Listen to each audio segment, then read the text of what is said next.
Assalamualaikum warahmatullahi wabarakatuh. Hari ini kita buat sedikit ulang kaji untuk tajuk bahan buangan.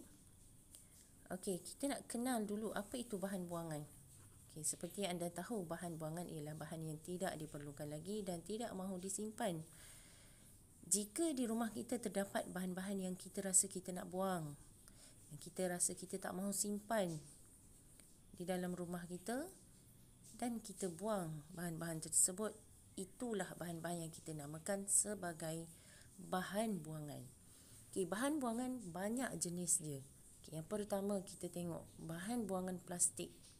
Okay, bahan buangan plastik ialah contohnya pembungkus makanan, botol dan juga bekas-bekas yang dibuat daripada plastik.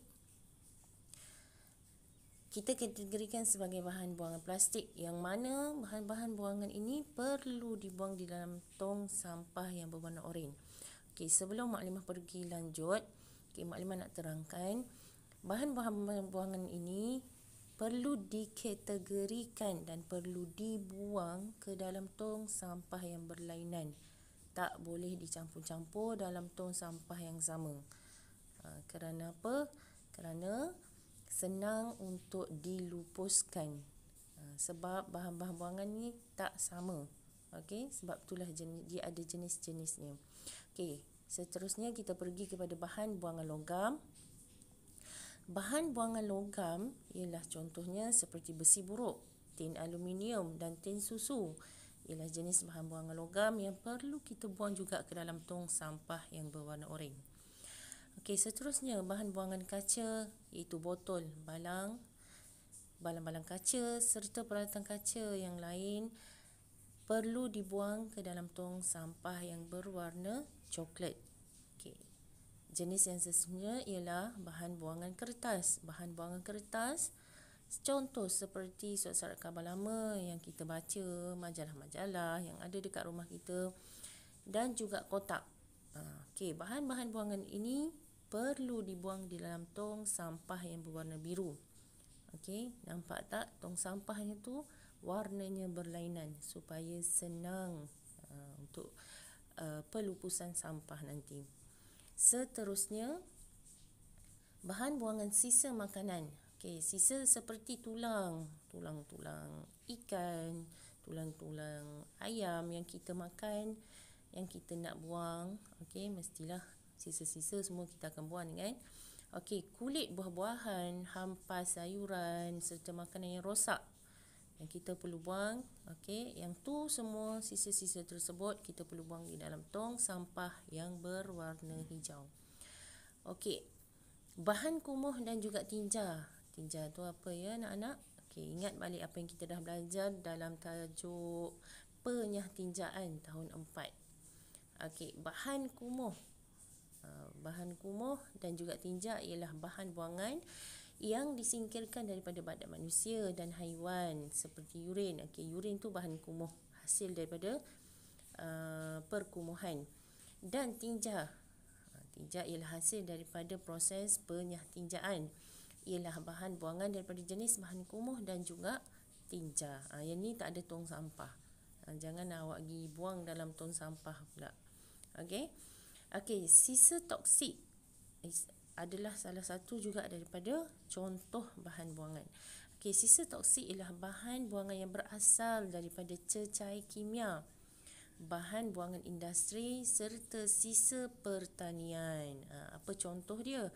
Okey, botol aerosol, cecair pembasmi makhluk perosak. Okey, kalau biasa kita tengok dekat kebun-kebun, mereka ni akan sembuh dipanggil racun. Itu ialah sisa toksik.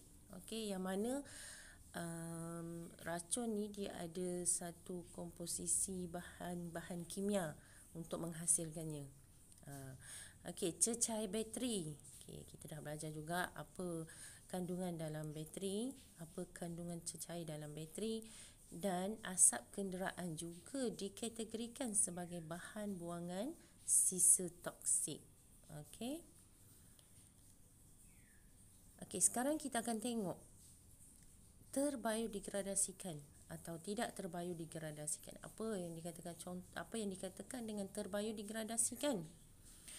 Okey, bahan buangan terbiodegradasikan direputkan oleh mikroorganisma dan kembali menjadi nutrien di dalam tanah. Okey, apa maksudnya? Maksudnya bahan buangan terbiodegradasikan ni ialah bahan-bahan buangan yang kita dah bincangkan tadi, jenis-jenis bahan buangan, yang mana bahan-bahan buangan tersebut boleh direputkan jika anda buang. Okey, contoh anda buang hari ni kertas. Okey, kertas.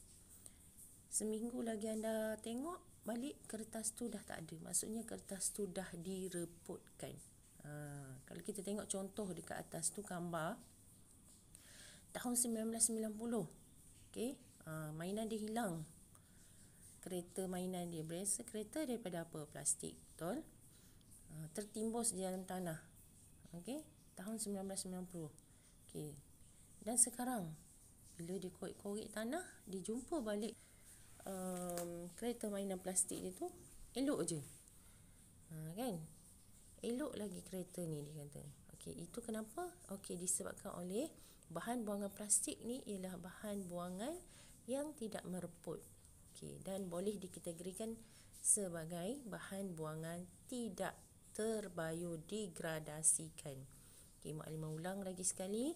Bahan buangan terbiodegradasikan ialah bahan buangan yang boleh mereput, yang direputkan oleh mikroorganisma yang mana akan kembali menjadi nutrien di dalam tanah.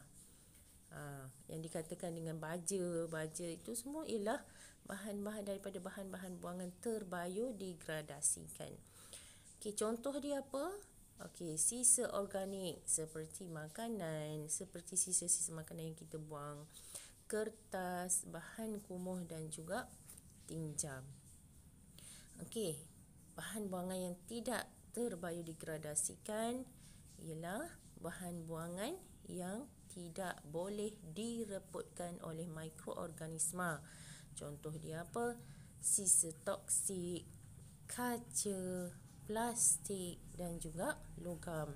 Okey, kita tanamlah berapa lama sekalipun, plastik, logam dia tidak akan mereput.